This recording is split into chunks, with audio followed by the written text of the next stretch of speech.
Assalamualaikum warahmatullahi wabarakatuh. Sampurasun. Yang saya hormati Ketua DPRD Provinsi Jawa Barat yang mulia Bapak Buki Wibawa, para wakil ketua Bapak Iwan Suryawan, ini tokoh politisi yang begitu kalem saat ada interupsi.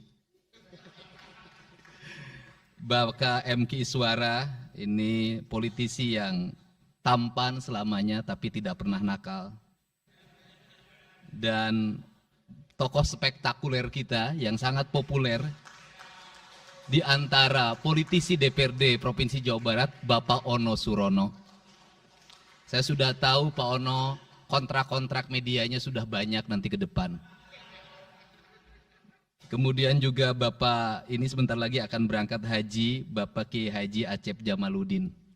Terima kasih. Seluruh anggota DPRD Provinsi Jawa Barat, para ketua praksi, para ketua komisi, dan saya mengucapkan terima kasih atas berbagai otokritik yang dilakukan, baik secara langsung maupun lewat media, baik media massa maupun media elektronik. Dan itu menunjukkan bahwa di Provinsi Jawa Barat ada terjadi dinamika politik yang luar biasa. Semua orang memiliki concern pada hal yang menjadi tujuan kita, mewujudkan Jawa Barat istimewa dengan berbagai cara. Tugas DPR adalah bicara, itulah tugas DPR. Jadi kalau tidak bicara, mungkin DPRD dianggap tidak ada. Saya ucapkan terima kasih atas otokritiknya. Sekretaris Daerah Provinsi Jawa Barat, kemudian yang mewakili Pangdam 3 Siliwangi, yang mewakili Kapolda Jabar, yang mewakili Kejaksaan Tinggi Jawa Barat, dan khusus untuk Kejaksaan Tinggi Jawa Barat, saya sampaikan ucapan terima kasih, rasa hormat yang tinggi kepada Kejaksaan Agung Republik Indonesia atas tindakannya melakukan penahanan dan mentersangkakan Direktur Utama PT Sritek dan salah satu mantan pejabat BJB yang sudah resign atas kasus dugaan penyimpangan kredit, yaitu menyampaikan kredit ke Bank Jabar, mudah-mudahan tidak salah, kalau salah dikoreksi, sekitar 600 miliar rupiah tanpa agunan yang memadai. Dan ini langkah taktis, dan pemerintah Provinsi Jawa Barat melalui RUPS-nya sudah melakukan koreksi dan perubahan secara total sehingga peristiwa ini tidak akan mempengaruhi kinerja BJB. Saya ucapkan terima kasih. Dan semoga peristiwa ini tidak terjadi lagi di masa yang akan datang. Kemudian yang hormati para staf ahli, para asisten, para kepala perangkat daerah Provinsi Jawa Barat. Yang pertama, forum ini adalah forum kebahagiaan. Ada yang berbahagia hari ini, yaitu seluruh warga Jawa Barat, di mana kita bisa menyelesaikan dua agenda, yaitu agenda pengesahan Raperda tentang investasi dan agenda tentang pengesahan hasil dari LKPJ. Seluruh rakyat Jawa Barat bergembira karena rencana kita dalam melaksanakan pembangunan akan berjalan dengan cepat. Tetapi barangkali para media sangat kecewa. Karena hari ini tidak kejutan-kejutan lagi sehingga viewernya mungkin agak menurun hari ini. Tetapi kita harus berkorban demi kepentingan rakyat Jawa Barat. Kita kesampingkan viewer, kita kesampingkan komen, kita utamakan kepentingan rakyat Jawa Barat. Sebenarnya konsep pidatonya sudah ada, tetapi saya mencoba menyatukannya.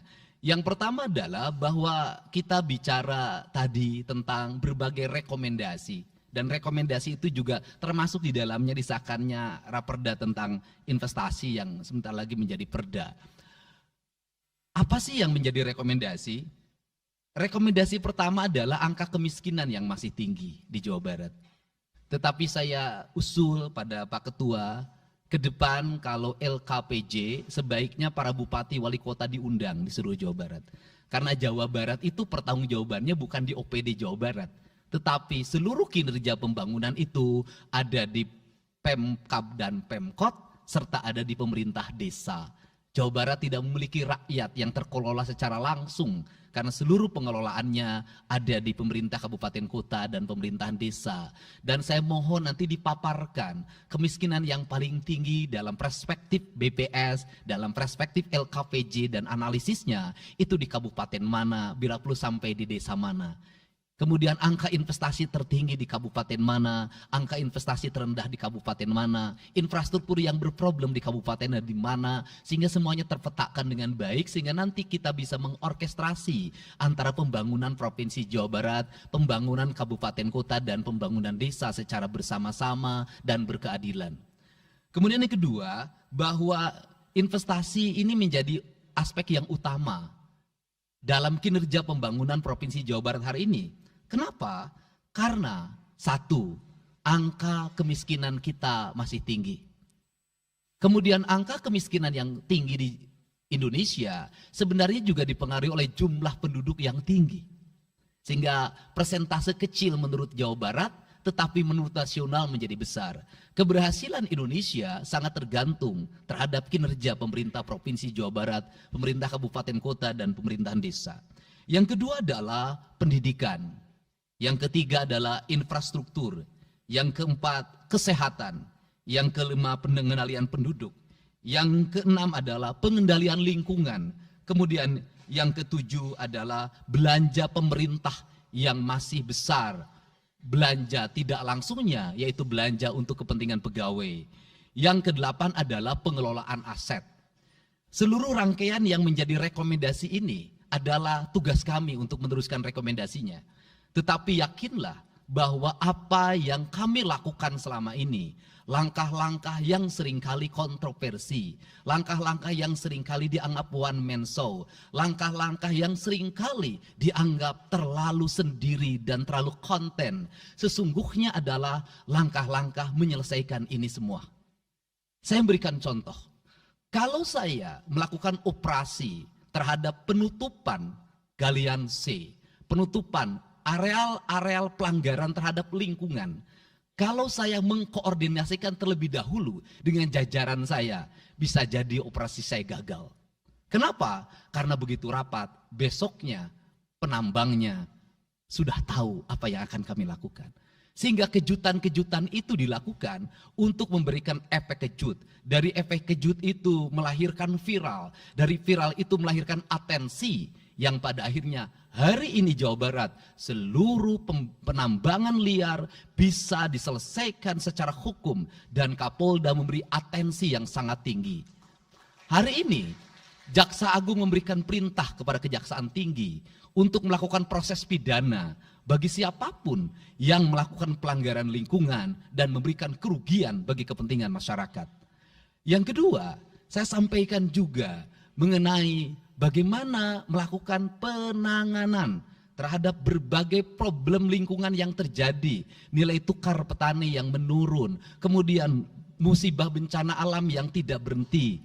Perlu kami sampaikan bahwa Gubernur Jawa Barat sudah mengeluarkan peraturan gubernur yang melarang alih fungsi lahan, yaitu larangan alih fungsi hutan, larangan alih fungsi areal perkebunan, larangan alih fungsi sumber-sumber pengairan, larangan air fungsi dari airan sungai, dan larangan alih fungsi pesawahan. Yang itu harus segera ditindaklanjuti oleh kabupaten kota dengan melakukan evaluasi tata ruang secara menyeluruh. Karena inilah jalan yang terbaik apabila kita ingin melakukan perubahan lingkungan di Jawa Barat. Kemudian, masih bicara kemiskinan hubungannya dengan pendidikan. Saya sampaikan bahwa problem kita saat ini, saat pemerintah menggratiskan sekolah sampai SMA, swasta masih bayar, maka gratis itu tidak punya makna. Saya tadi di jalan itu bertemu dengan orangnya menangis karena seragamnya tidak bisa terbayar. Saya katakan harga seragam berapa? 1,5 juta. Saya balik, jajan anak ibu berapa? Sehari 20.000. Apa sih yang terjadi? Yang harus diperbaiki bukan hanya pemerintah, tapi juga masyarakat harus diperbaiki. Apa yang harus diperbaiki? Ke sekolahnya harus selalu gratis, tapi biaya konsumsi anaknya selalu diikuti. Apa artinya gratis? Kalau bekal ke sekolah 50.000 per hari. Negara mengeluarkan biaya, tapi orang tua mengeluarkan biaya. Maka kami sudah mengeluarkan surat edaran. Yang surat edaran itu sesungguhnya sebagai upaya sistematik dan menyeluruh sampai tingkat pendidikan dasar, walaupun itu bukan kewenangan gubernur. Tetapi dari sisi surat edaran gubernur bisa dijadikan landasan bagi para bupati dan wali kota membuat surat edaran yang sama. Apa sesungguhnya yang menjadi alam pikiran saya? Alam pikiran saya, kemiskinan terjadi bukan hanya pada persoalan menurunnya pendapatan, tetapi kemiskinan terjadi yang paling besar adalah karena meningkatnya biaya hidup.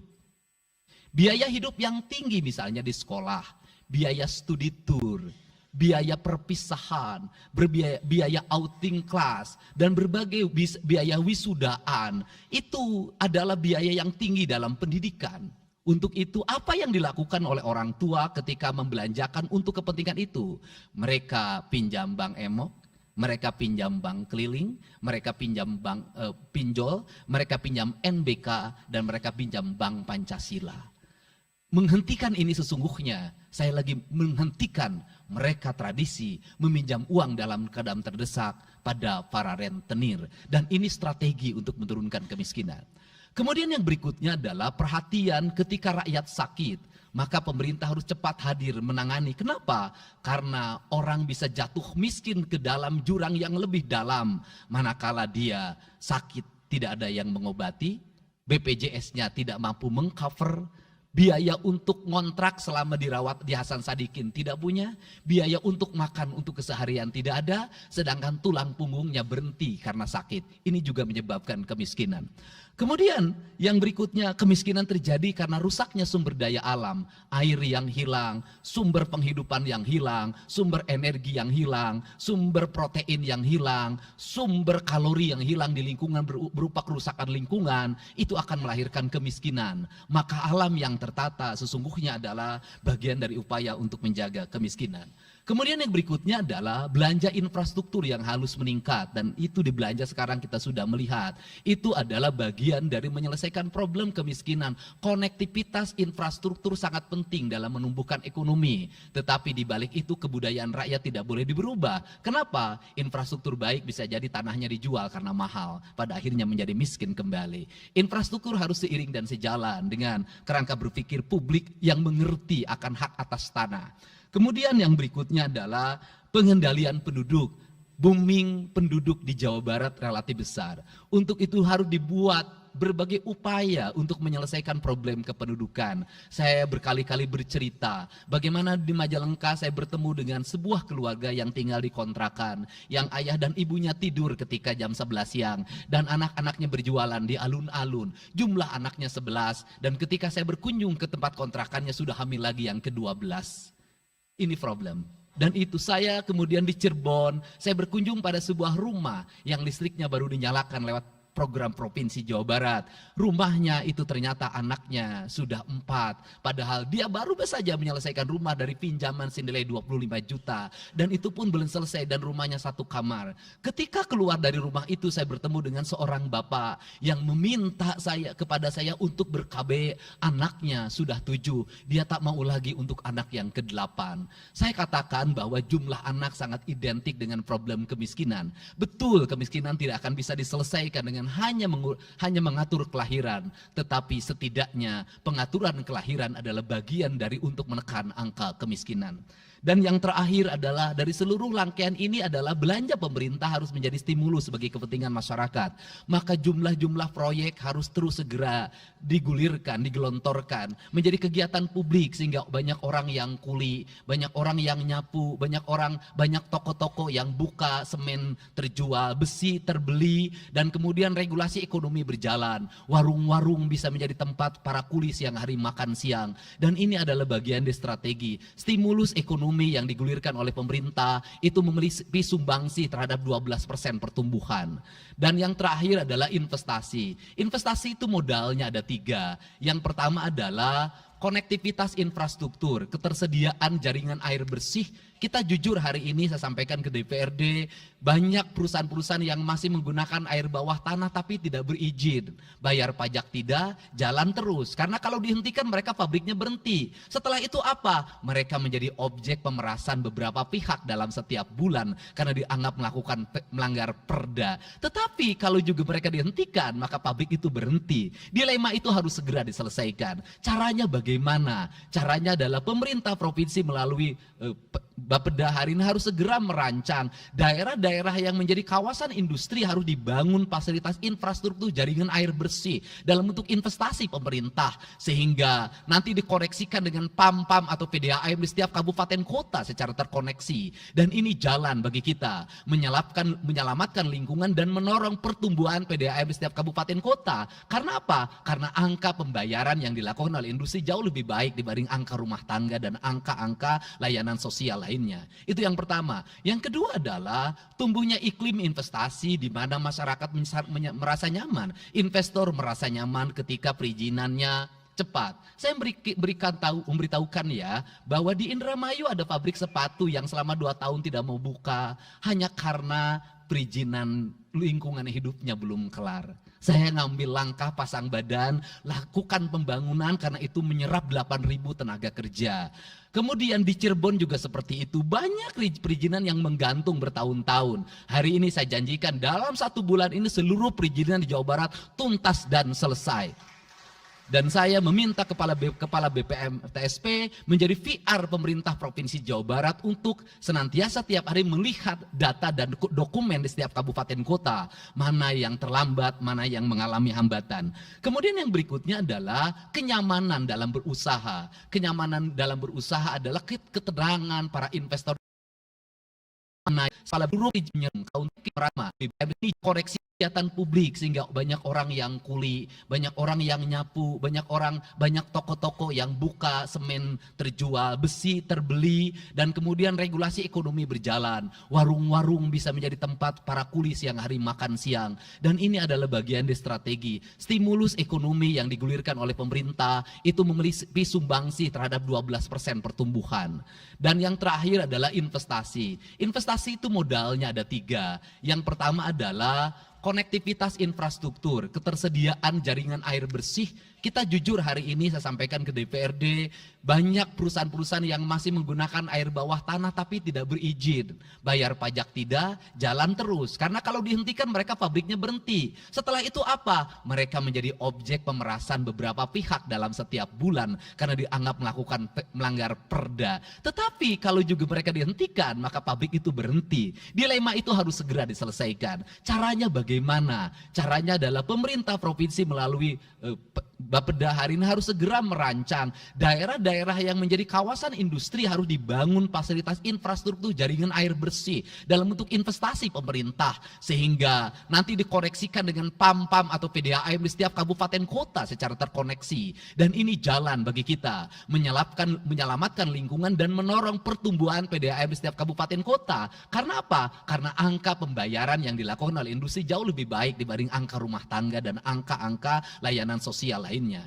Itu yang pertama. Yang kedua adalah tumbuhnya iklim investasi di mana masyarakat merasa nyaman. Investor merasa nyaman ketika perizinannya cepat. Saya memberitahukan ya bahwa di Indramayu ada pabrik sepatu yang selama 2 tahun tidak mau buka hanya karena perizinan lingkungan hidupnya belum kelar. Saya ngambil langkah pasang badan, lakukan pembangunan karena itu menyerap 8.000 tenaga kerja. Kemudian di Cirebon juga seperti itu, banyak perizinan yang menggantung bertahun-tahun. Hari ini saya janjikan dalam 1 bulan ini seluruh perizinan di Jawa Barat tuntas dan selesai. Dan saya meminta kepala BPM TSP menjadi VR pemerintah Provinsi Jawa Barat untuk senantiasa tiap hari melihat data dan dokumen di setiap kabupaten kota. Mana yang terlambat, mana yang mengalami hambatan.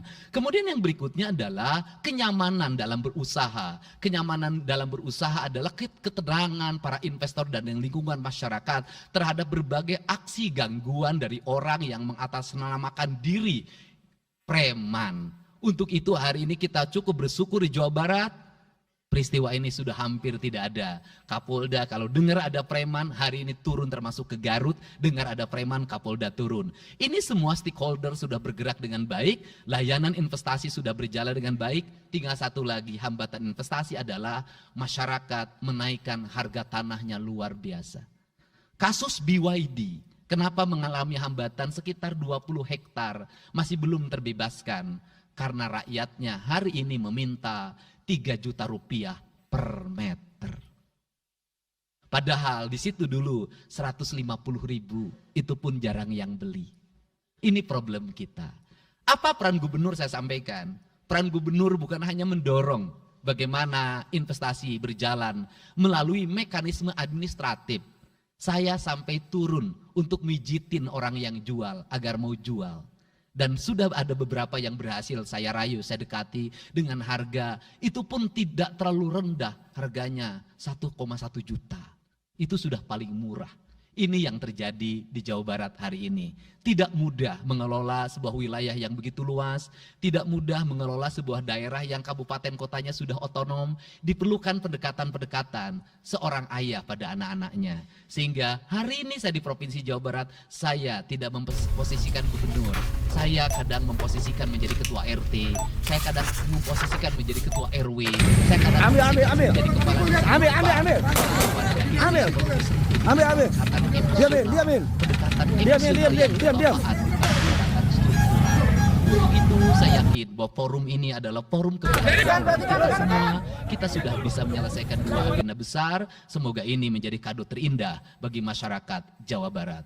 Insya Allah kami akan menjalankan pemerintahan dengan baik. Apa yang kami susun, apa yang kami rancang, dan apa yang kami kerjakan adalah semuanya kami dedikasikan untuk kepentingan masyarakat Jawa Barat. Yang terakhir kami sampaikan juga bahwa kami kemarin sudah melapas 273 anak-anak yang mengikuti pendidikan di Dodik Rindam 3 Siliwangi. Hasilnya bisa dilihat secara terbuka di berbagai tayangan. Air mata tidak akan bisa membohongi kejujuran rakyat dan anak-anak itu.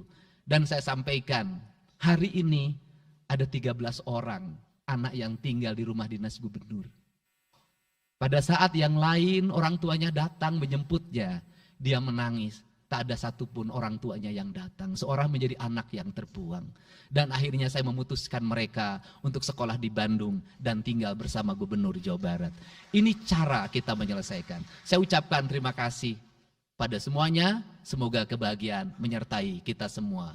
Dan saya yakin setelah kegiatan ini kita akan walk out secara bersama-sama. Wallahu muwaffiq ila aqwamit thoriq. Assalamualaikum warahmatullahi wabarakatuh. Sampurasun. Sekali merdeka tetap walk out secara bersama-sama. Download Tribun X sekarang. Menghadirkan lokal menjadi Indonesia.